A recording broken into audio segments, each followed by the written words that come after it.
Demain est un jour historique où Israël va fêter ou va commémorer sa naissance il y a maintenant 70 ans, le 14 mai 48. Toutes les nations ne vont pas commémorer cette date avec eux. Certaines nations le feront. Et une nation en particulier va normalement demain faire quelque chose d'extraordinaire. Est-ce que quelqu'un peut me dire quoi? Normalement, s'il n'y a pas de couac, demain, l'ambassade des États-Unis va déménager de Tel Aviv à Jérusalem. Et ce n'est pas une date choisie au hasard par l'administration Trump. Et suite à cette date, certainement que d'autres ambassades sont déjà prêtes, il y en a je crois une dizaine, qui sont déjà prêtes à faire leur transfert à Jérusalem. Et c'est comme si ce transfert demain va être comme un tremplin pour d'autres. Alors vous me direz, bon, voilà, c'est un fait. Mais je crois que par rapport à Israël, je me rappelle d'un livre qui avait été écrit lorsque j'étais beaucoup plus jeune, et je crois que le titre était « Israël, l'horloge prophétique du monde ». Et je crois que ce titre est toujours d'actualité aujourd'hui. Israël, où on vit, où nous vivons ces semaines, des événements qui vont marquer le cours de l'histoire. Qu'on soit d'accord ou pas, Dieu est le maître de l'histoire, Dieu utilise des hommes, Dieu utilise des circonstances pour arriver au but de son calendrier.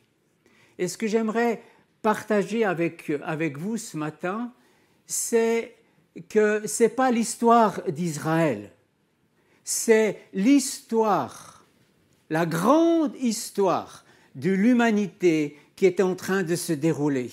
Ça veut dire qu'on ne peut pas se désolidariser de ce qui se passe au Moyen-Orient ou en Israël. On peut dire, oui, mais ça, c'est leur histoire, c'est leur problème, c'est eux. Ça ne marche pas comme ça avec Dieu. Dieu a une grande histoire. Et dans cette grande histoire, il y a un point central qui s'appelle Israël. Et autour de ce point central, il y a les nations, les autres nations, c'est-à-dire les petits Suisses aussi, et les grands Valaisans avec leurs grandes montagnes. On est aussi inclus dans cette réalité-là. Alors la Palestine n'existe pas. Au point de vue politique, géographique, elle n'a pas de fondement. Excusez-moi d'être aussi clair que ça, mais c'est juste la vérité. La Palestine était un nom qui était donné par les Romains en l'an 70 dans l'intention d'annihiler la présence juive dans cette partie du monde. Et c'est ainsi que l'État britannique, quand il a eu le mandat britannique en 17 ou en 20, je ne sais plus exactement la date, il a repris ce nom et a nommé ce grand territoire qui lui était échu après le démantèlement de l'Empire ottoman, qui s'est appelé la Palestine. Mais ce nom Palestine a été emprunté aux Romains de l'an 70. Et d'ailleurs, dans ce grand territoire palestinien, ou Palestine, il y avait des Juifs. Et les Juifs se considéraient comme habitants de la Palestine, alors que tout musulman ne souhaitait pas être nommé palestinien. Juste entre parenthèses.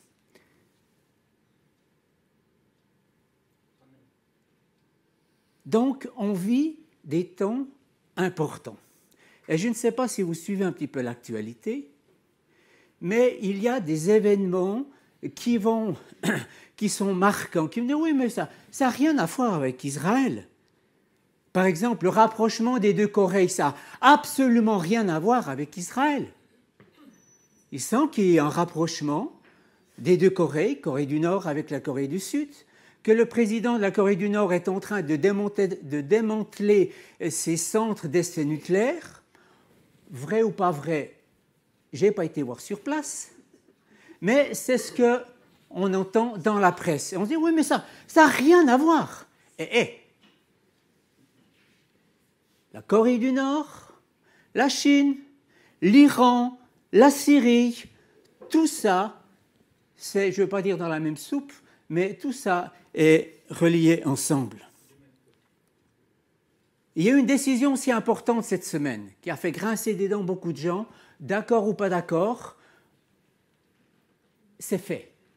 Le président Trump a signé la sortie des États-Unis de l'accord qui avait été signé avec par le Conseil de sécurité, donc y compris les États-Unis sous Obama, avec l'Iran par rapport à leur programme nucléaire. M. Trump a décidé de sortir de cet accord qu'il juge mauvais. Maintenant, on ne va pas faire de la politique ce matin, ce n'est pas bon but, mais c'est une réalité. C'était fait. Et ce fait va marquer ou marque l'histoire, est un élément dans le cours de notre histoire. Parce que l'Iran est une puissance qui n'est pas à mettre de côté aujourd'hui. Alors, on peut être contre M. Trump. On peut l'être. On peut être pour M. Trump. On peut l'être aussi. Mais je lisais un article écrit par Asher Intrater, il disait, mais on peut être pour ou contre.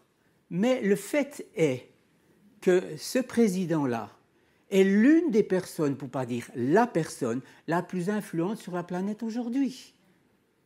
Donc, si nous croyons au Dieu de l'histoire, si nous croyons que Dieu gouverne et orchestre tous ces événements pour arriver à son but final, prions et intercédons pour tels hommes. Ce matin, j'aimerais recentrer la réalité d'Israël et que nous ne le prenions pas comme un message concernant Israël, mais que nous puissions prendre ces quelques réflexions comme dire, mais c'est notre histoire. Ça veut dire qu'on a un rôle à jouer. On est responsable avec. On est solidaire avec. Dans Ésaïe 43, les 7 premiers versets, je dis, waouh, mais ce texte, il est d'une limpidité extraordinaire. Mais maintenant, ainsi a dit l'Éternel, qui t'a créé, ô Jacob, et qui t'a formé, ô Israël, ne crains point, car je t'ai racheté. Je t'ai appelé par ton nom, tu es à moi. Quand tu passeras par les eaux, je serai avec toi. Quand tu passeras par les fleuves, ils ne te noieront point. Quand tu marcheras dans le feu, tu ne seras pas brûlé. Et la flamme ne t'embrasera pas. Car je suis l'Éternel, ton Dieu, le Saint d'Israël, ton Sauveur. J'ai donné l'Égypte pour ta rançon. Tu es Séba pour toi. Depuis que tu étais précieux devant mes yeux, tu étais rendu honorable et je t'ai aimé. Je te donnerai des hommes pour toi et des peuples pour ta vie. Ne crains point, car je suis avec toi. Je ferai venir ta postérité d'Orient et je t'assemblerai de l'Occident. Je dirai à qui l'on donne. Et au midi, ne mets point d'empêchement. Amène mes fils de loin et mes filles du bout de la terre. Savoir tous ceux qui sont appelés de mon nom, car je les ai créés pour ma gloire, je les ai formés et je les ai faits. Waouh! Si ça, c'est pas clair de la part de Dieu, alors je ne sais pas où il faut aller chercher. Et ça veut dire quoi? Ça veut dire que Dieu a un plan pour ce peuple. Et quand Dieu dit « j'ai un plan pour Israël », ça veut dire que j'ai un plan pour toutes les nations. Parce que, comme c'était dit dans la prière ce matin, Israël est le témoin vivant de la fidélité de Dieu à ses paroles. Si Dieu n'est pas fidèle vis-à-vis d'Israël, comment le sera-t-il avec moi, avec vous? Israël est le garant, si je peux dire de cette manière, de la fidélité de Dieu.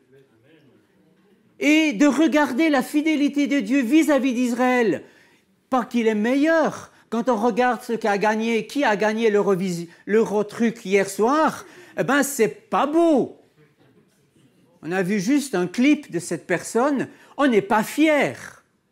Et venez voir, ben voilà, Israël, voilà. C'est vrai qu'Israël, malheureusement, compte parmi les nations les plus libérales de la terre. Tu as mentionné Tel Aviv. Il y a tout et n'importe quoi qui se passe à Tel Aviv. On la nomme la ville qui ne dort jamais. Donc, on ne peut pas être d'accord avec ce qui se vit en Israël. On n'est pas toujours d'accord avec ce qui se décide en Israël, mais ça n'ôte pas la réalité de ce texte. Parce que Dieu nous aime pas pour ce que nous faisons, mais Dieu nous aime par qui nous sommes.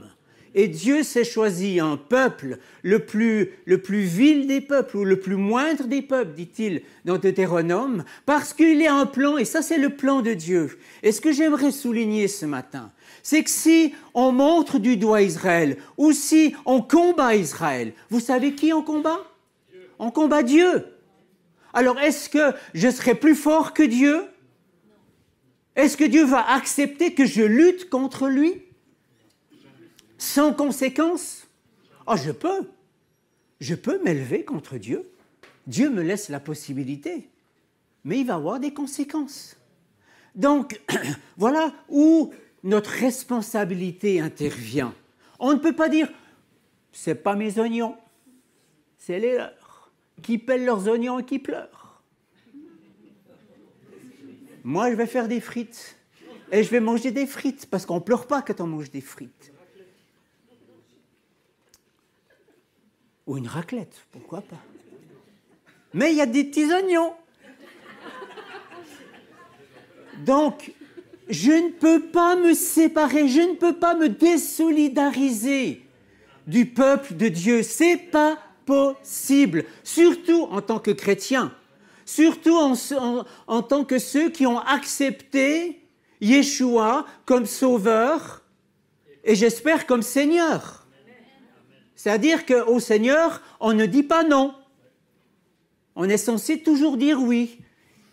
Des fois, on grince des dents en disant oui. Parce que ce n'est pas toujours selon notre cœur. On va essayer d'aller un peu plus loin. Donc, on vit dans une génération où je crois que la question d'Israël et de Jérusalem et des territoires dits contestés n'a jamais été aussi accurante depuis des siècles. Lorsque on écoute nos médias qui nous racontent des fois beaucoup de salade, qui n'a pas de goût d'ailleurs, quand on lit des articles, etc., on se rend compte que tout est dirigé contre Israël, que tout est dirigé contre Jérusalem, que le Quai d'Orsay a déjà dit à Jérusalem ou à Israël, vous ne organiserez pas le prochain Eurosong à Jérusalem, comme si Paris pouvait décider ce qui allait se passer à Jérusalem. Donc, on aimerait, la Suisse comprise, décider ce qui doit vraiment se passer dans le pays que Dieu a choisi. Ça veut dire quoi? Ça veut dire que les nations aujourd'hui se prennent pour Dieu et pensent qu'eux, ils savent exactement ce qu'il faut faire vis-à-vis de Jérusalem, vis-à-vis d'Israël en tant que territoire. Et ça, c'est dangereux. Et ça porte à conséquence. Vous n'êtes pas sans savoir que la Suisse, au sein de l'ONU, qui se veut neutre, a voté contre la décision de M. Trump de déplacer l'ambassade des États-Unis à Jérusalem. Elle faisait partie des 130 pays qui ont contré cette résolution des États-Unis. Donc on est dedans, on a une responsabilité.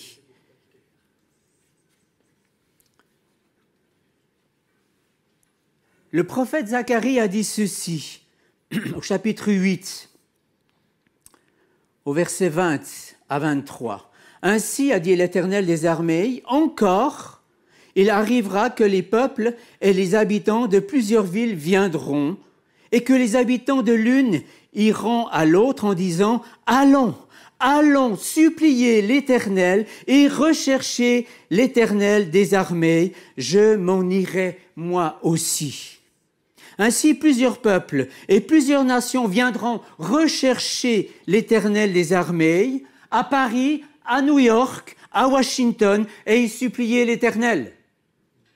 Vous restez silencieux? J'ai bien lu? Ah, quand même! Les puissantes nations viendront rechercher l'Éternel des armées à Jérusalem et y supplier l'Éternel. Ainsi a dit le Seigneur des armées. Il arrivera en ces jours-là que 10 hommes de toutes les langues des nations empoigneront et tiendront ferme le pan de la robe d'un juif en disant « Nous irons avec vous, car nous avons entendu que Dieu est avec vous. » Ça, c'est l'histoire de demain. Et c'est la nôtre, mes amis. Je crois que dans le monde évangélique, j'espère ne choquer personne, mais j'ai comme cette impression que dans le monde évangélique occidental, on pense qu'à un moment donné, on va être enlevé et on sera enlevé. Et qu'on pense et on réfléchit par rapport à cette situation d'enlèvement. Mais on ne pense pas que Dieu a un plan pour la chrétienté occidentale à côté des Juifs messianiques et à côté d'Israël. Ça veut dire que peut-être le moment où tu penses que l'enlèvement aura lieu n'est pas le bon. Parce que tu as encore du boulot sur la terre. Alors peut-être que notre corps aura fini de vivre, c'est possible, mais pour les jeunes, ou pour la génération des 30 ans, rien dans la parole nous dit que nous n'allons pas cheminer encore longtemps à côté d'Israël et être ce frère cadet, être solidaire, être ceux qui vont intercéder. Et ceux qui vont faire corps avec Israël. Souvent on pense, oui, mais c'est les Juifs. Ne pensez pas, ou ne pensons pas, que nous serons mieux épargnés que les Juifs. Quand on regarde ce qui se passe aujourd'hui, les chrétiens et les Juifs sont mis dans la même balance. On les exécute sur la même base. Qu'ils soient juifs, pratiquants, non pratiquants, athéistes, messianiques, socialistes ou les chrétiens, ça ne fait pas de différence. Parce qu'on a le même Dieu. Qu'est-ce que Yeshua a dit? Dans Matthieu 19, il a dit « Je vous dis en vérité, vous qui m'avez suivi, lorsque le Fils de l'homme sera assis sur le trône de sa gloire, dans le renouvellement qui doit arriver, vous serez assis sur 12 trônes, jugeant les 12 tribus d'Israël. » Israël a un avenir. Et cet avenir, nous allons le construire ensemble jusqu'à ce que Dieu décide d'envoyer Yeshua rechercher son épouse et instaurer le gouvernement mondial sur la terre. Les disciples posaient cette question, mais Seigneur, quand est-ce que tu vas rétablir le royaume de David? C'est la question des disciples juste avant que Jésus monte au ciel. Et on a célébré, on a commémoré cette ascension cette semaine. Seigneur, sera en ce temps, c'est-à-dire à partir du moment où tu pars, que tu vas rétablir le royaume d'Israël. C'était une question récurrente pour les disciples, pour tout juif qui connaissait la Torah, qui avait lu les écrits de David, qui avait lu les prophéties. Ils savaient qu'à un moment donné, Dieu allait rétablir le royaume d'Israël, alors qu'à l'époque, rappelons-nous, ils étaient sous l'emprise des Romains.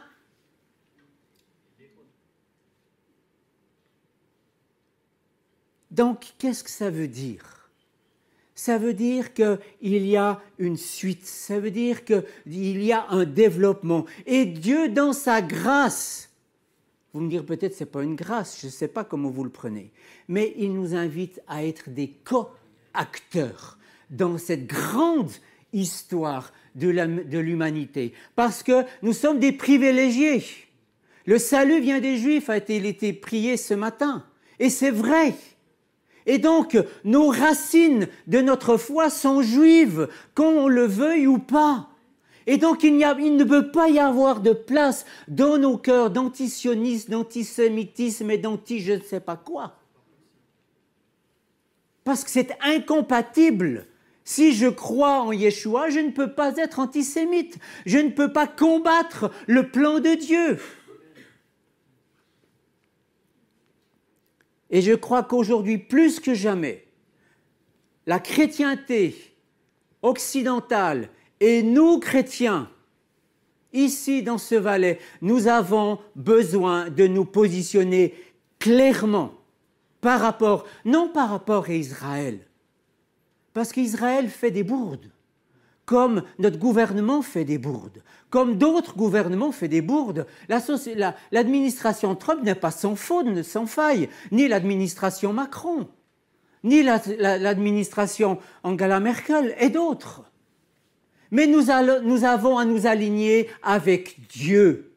Et si je m'aligne avec Dieu, vraiment, eh bien je serai aligné avec son plan vis-à-vis d'Israël et vis-à-vis des Juifs.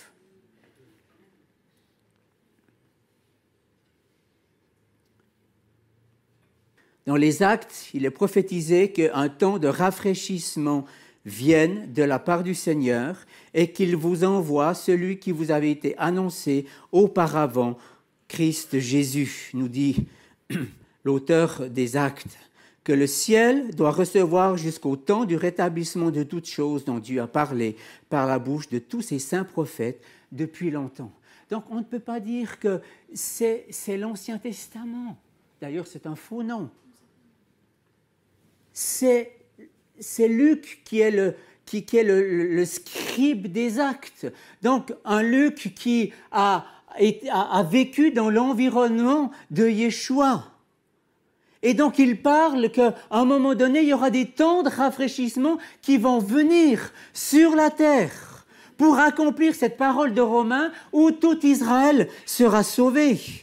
Et qu'est-ce que fait l'auteur des Actes? Il reprend simplement l'Écriture, Zacharie 12, verset 10, et il dit « Alors je répondrai sur la maison de David et sur les habitants de Jérusalem en esprit de grâce et de supplication, c'est-à-dire de prière intense. Et ils tourneront les regards vers moi, celui qu'ils ont transpercé, et ils porteront le deuil. » Donc ce jour, il vient, les amis.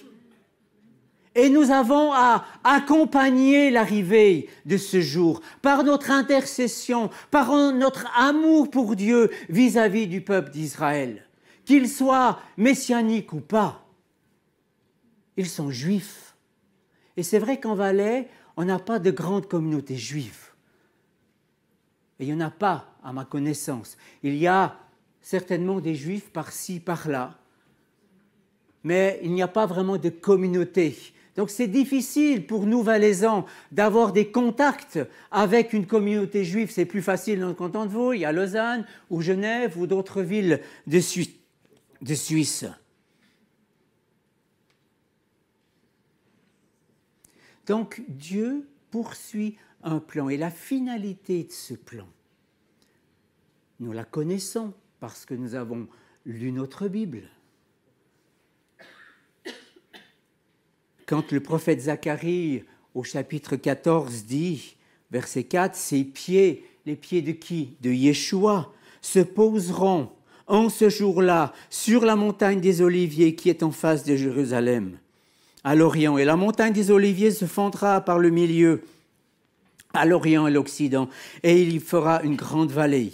Et la moitié de la montagne se retirera vers l'Aquilon, et l'autre moitié vers le midi. » Pour ceux qui ont été à Jérusalem, on se dit, oui, oui, oui. Comment est-ce possible? Oui, il suffit juste d'une petite chiquenaude de Dieu et la terre tremble. Il ne faut pas beaucoup. Quand on voit ce qu'un tsunami a pu faire en 2005, sauf erreur, Noël 2004, plus exactement, et ça se passera. Et lisez Ésaïe 63 à la maison. Et vous verrez que Yeshua emprunte tout un chemin avant d'arriver sur le mont des Oliviers à Jérusalem. Je ne veux pas commenter ce texte parce que ce n'est pas le but de mon propos ce matin et le temps est trop court. Mais juste pour, excusez-moi l'expression, démystifier notre conception que comme Jésus est parti du mont des Oliviers, il va revenir du ciel sur le mont des Oliviers. Une lecture plus attentive de ce texte des Actes ne nous permet pas de définir ou de donner un absolu par rapport à cette réalité. Lisez simplement Ésaïe 63. Et qu'est-ce que Jésus dit dans Matthieu 23 ? Justement par rapport à cette arrivée sur le mont des Oliviers, à cette arrivée, à cette nouvelle arrivée à Jérusalem. Car je vous dis, et il dit à qui ? Aux leaders spirituels de l'époque, vous ne me verrez plus désormais jusqu'à ce que vous disiez « Béni soit celui qui vient au nom du Seigneur ». Dans sa première venue, Yeshua n'a pas été reçu par les leaders spirituels de son propre peuple. Dans sa seconde venue, il sera accueilli à bras ouverts par les leaders spirituels de son peuple parce qu'ils sauront que si Yeshua ne vient pas, c'est la fin du peuple d'Israël à cause des armées qui sont autour. Et c'est Jésus, Yeshua, qui va venir confondre les armées des nations qui voudront ou qui seront montées contre Jérusalem. Relisons les chapitres 12 à 14 de Zacharie et d'autres chapitres prophétiques. Donc, comment ça va se passer? Comment est-ce qu'on peut faire partie de ce mouvement, être coacteur avec Dieu? Je pense que vous savez tous, et nous savons tous, que la prière du juste, selon Jacques, a une grande efficace. Et ce n'est pas seulement par rapport à nos propres besoins, physiques, émotionnels, etc. C'est vrai, et je ne veux pas mettre ça en seconde zone ou mettre ça sous le tapis. Je dis, c'est pas important. Non, c'est important. C'est important que le peuple de Dieu prie pour des besoins d'autrui par rapport à des maladies. J'en suis le premier bénéficiaire. Mais ça ne signifie pas que ça. C'est beaucoup plus large. Et je pense que pour ceux qui ont des antennes un petit peu extra-valaisannes, si je peux me prononcer de cette manière, je ne veux pas froisser les Valaisans parce que j'y habite et j'aimerais pas être mis à la porte et puis poussé jusqu'à B où on m'éjecte. Non. Mais on se rend compte que depuis des décennies, il y a un mouvement de prière croissant autour du monde. Et Dieu est en train de mettre ce mouvement de prière en action pour être ce bras qui va actionner, qui va être co-acteur avec Dieu pour la réalisation de son plan vis-à-vis d'Israël. Dieu a besoin de nous. Dieu s'est lié à nous pour amener ses plans parfaits vis-à-vis d'Israël à la plénitude. Ça peut nous penser complètement fous. Dieu pourrait faire beaucoup mieux que moi. Il a besoin de moi. Eh oui, il a besoin de toi, il a besoin de moi, il a besoin de nous, en tant que communauté, en tant que chrétiens des nations. Et ne pensons pas que le Valais est trop à l'extrémité de l'Europe pour que nous, ce petit volaison, Dieu, moi, Dieu, qu'est-ce que je peux faire avec? Si il compte avec nous. On a une place dans ce plan extraordinaire de Dieu vis-à-vis de son peuple, vis-à-vis des nations. On a une tâche, on a une responsabilité vis-à-vis de notre propre nation, afin que notre propre nation soit une nation que l'Éternel aime bénir, parce que notre nation s'aligne avec lui. Cette semaine, j'ai lu 2 choses, une la semaine dernière, une cette semaine, très intéressantes. Les 2 nous viennent de Jérusalem. L'une nous vient d'un responsable messianique et l'autre nous vient d'un responsable américain d'une maison de prière à Jérusalem. Leurs noms ne sont pas secrets. Il s'agit de l'un de Asher Intrater, qui est responsable spirituel messianique d'assemblée à Jérusalem et messianique et qui a un rôle, je dirais, apostolique par rapport au mouvement messianique en Israël et ailleurs.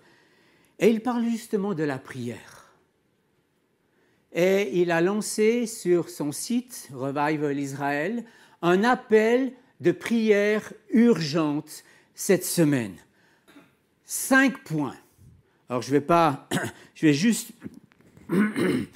les commenter, je ne vais pas les lire tels qu'il les a écrits, mais juste les souligner. Et il le souligne dans ce rapport que Yeshua, à partir du moment où il était élevé à la droite du Père, est entré dans un rôle de souverain sacrificateur. Qu'est-ce que fait un souverain sacrificateur? Il plaide pour le peuple vis-à-vis de Dieu. Et qu'est-ce que fait Yeshua? Il plaide vers Dieu, son Père, pour nous les croyants, mais aussi pour que le plan de Dieu, le plan du Père puisse s'accomplir avec exactitude. Et dans Romains 8, verset 34, il est dit « Il est à la droite de Dieu et il intercède pour nous ». On est content, on est heureux de savoir que Yeshua intercède pour chacun de nous. Qu'est-ce qui se passerait si tout d'un coup, Yeshua dit « Oh non, maintenant j'ai assez intercédé, je prends ma retraite. Ça fait 2000 ans, c'est une retraite bien méritée. » Qu'est-ce qui se passerait? Mais ça serait la cata, mes amis. Donc, ce que Asher nous propose, il ne nous impose pas, il propose, et il me semblait que c'était important, non seulement dans un cadre de prière restreint, mais que la communauté des croyants sache pourquoi intercéder. Des fois, on se dit, mais Seigneur, comment est-ce qu'on peut intercéder? Moi, j'y connais rien, je ne fais pas de politique. Comment intercéder pour les affaires du monde? Ça va pour intercéder pour ma propre famille, pour les amis qui sont autour, la communauté où je vis, ça c'est bon. Et encore, des fois, on ne sait pas trop. Mais quand ça dépasse, eh bien, il nous donne 5 pistes. Et je pense qu'elles ne vont pas être épuisées dans les mois qui viennent. La première, c'est l'arme nucléaire par rapport à cette décision de Kim Jong-un qu'il a promis de démanteler. Alors, est-ce qu'il le fait réellement? Est-ce qu'il ne le fait pas?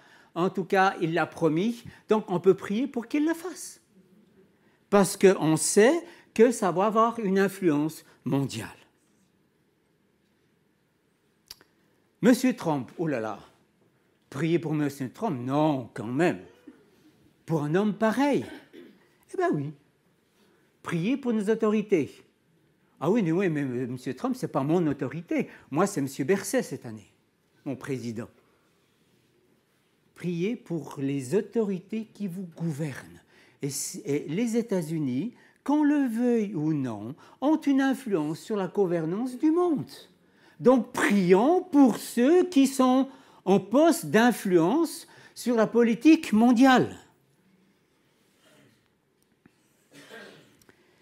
Et c'est intéressant, c'est qu'on a besoin de prier pour M. Trump parce qu'il est tellement tiré à boulet rouge par tous les pays occidentaux que finalement il agit plus dans la défensive et dans la réaction parfois, ou qu'il est amené à réagir dans ce sens-là, alors qu'il a besoin de recevoir des pensées claires de Dieu pour être l'instrument d'autorité que Dieu souhaite.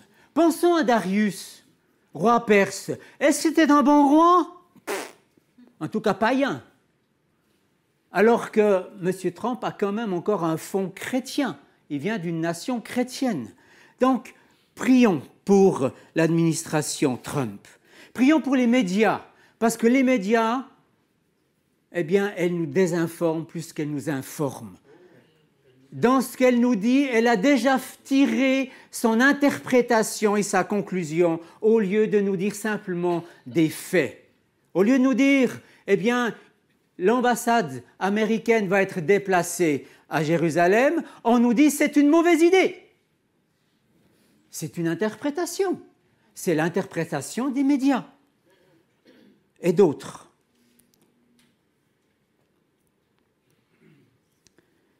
Le fait que cette ambassade d'Amérique sera déplacée demain nous fait revenir à Zacharie, qui disait déjà à l'époque que Jérusalem deviendra une pierre pesante pour toutes les nations. Vous dites, mais ça, ce n'est pas un scoop, ça l'est déjà depuis 70 ans.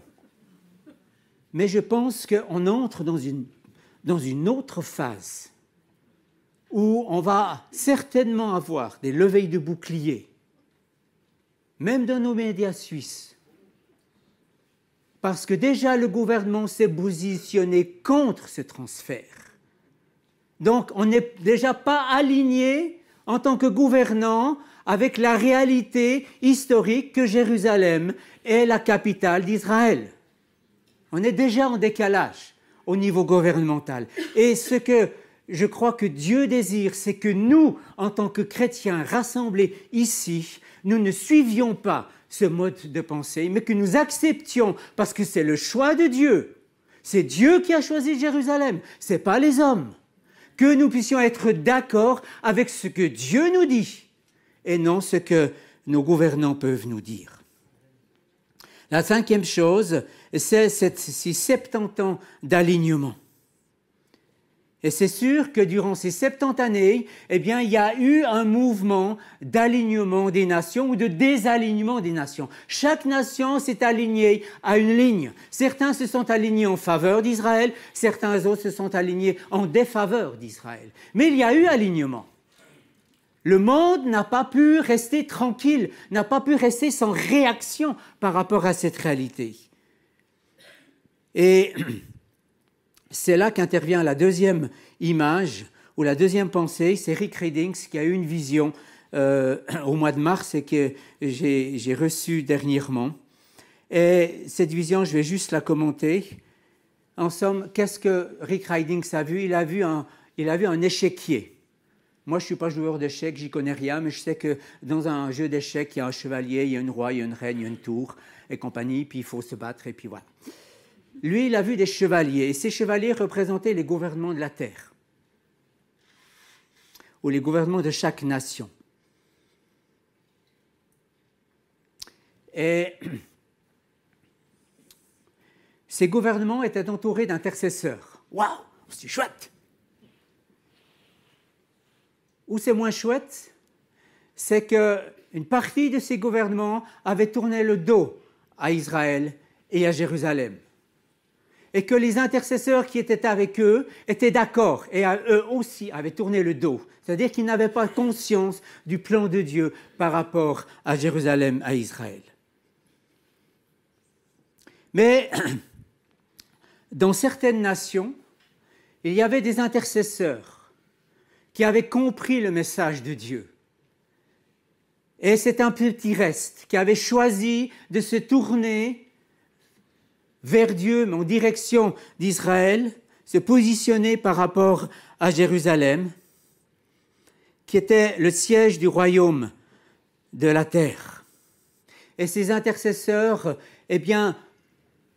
intercédaient et travaillaient en coordination avec ces nations qui avaient choisi de se tourner vers Jérusalem et vers Israël. Et la conséquence de cela, c'est que plus les nations se tournaient vers Israël, plus les intercesseurs étaient là pour les soutenir et pour intercéder, plus il y avait de lumière sur la nation et plus il y avait de richesse économique. Alors, il donnait cet exemple biblique où, à un moment donné, Yeshua va séparer les moutons des boucs. Les moutons étaient ceux qui se tournaient vers Israël et les boucs étaient ceux qui se détournaient d'Israël. Et il y avait une bénédiction et de l'autre côté une conséquence. Et une conséquence malheureuse où les ténèbres envahissaient de plus en plus ces nations qui ne se tournaient pas vis-à-vis d'Israël, vis-à-vis du plan de Dieu. Et quand j'ai lu cette parole, je me dis waouh, c'est béton. Dans le sens que c'est une réalité. Et on peut tous s'identifier, je dirais sur le plan personnel, où est-ce que moi je me situe? Est-ce que je me situe avec ces intercesseurs qui ont épousé le plan de Dieu? Ou est-ce que je me situe de l'autre côté? Est-ce que je vais intercéder pour que ma nation se positionne favorablement au plan de Dieu? Ou est-ce que, on verra. Il faut laisser couler de l'eau sous les ponts, comme on dit.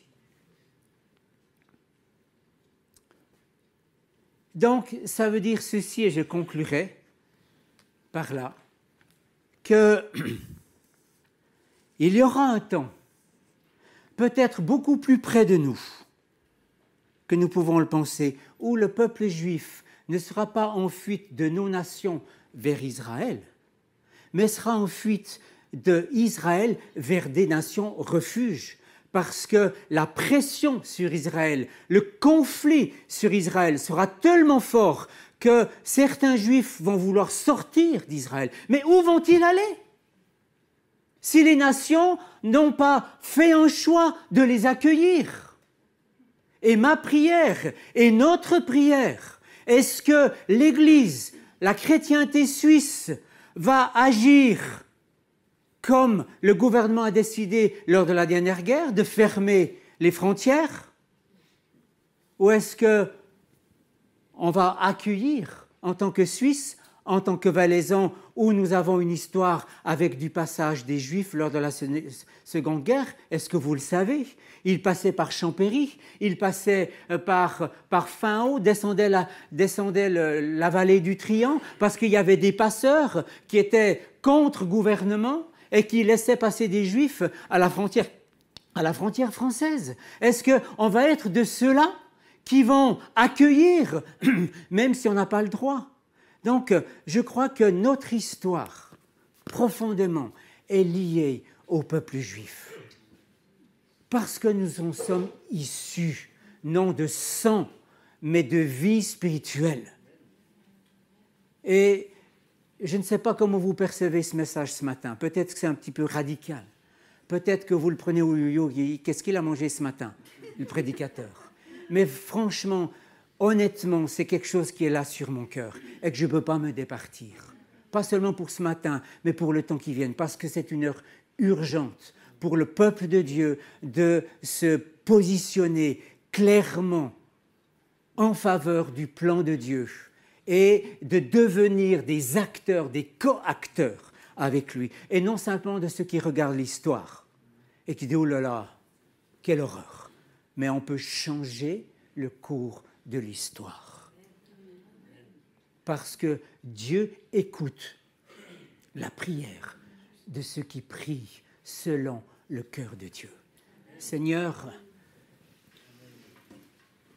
nous avons besoin de toi pour nous positionner de la bonne manière. Ce n'est pas être pro et contre, c'est être avec toi dans ce que tu dis, dans ce que tu fais. Et je prie que tu nous aides à ne pas devenir pro, et forcément quand on est pro quelque chose, on est contre autre chose.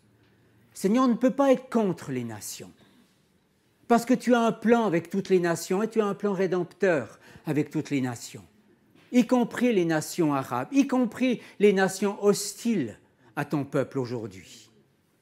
Donc on ne peut pas être contre, on ne peut pas prier contre elles. On a à prier pour que la vision, la révélation de Yeshua vienne et descende et que tu puisses accomplir toutes tes promesses avec toutes les nations. On le sait, toutes les nations ne vont pas te suivre, ne vont pas s'aligner avec toi. Mais tant que tes jugements n'ont pas été arrêtés, ou tes jugements sont arrêtés, mais ils n'ont pas pris encore leur effet, alors que dans ce temps de grâce, de miséricorde, nous puissions être de ceux qui permettent aux nations, notre nation et aux autres nations de s'aligner avec toi, afin que cette promesse que tu as faite au travers de Paul à Timothée, Dieu veut que tous les hommes parviennent au salut. Amen.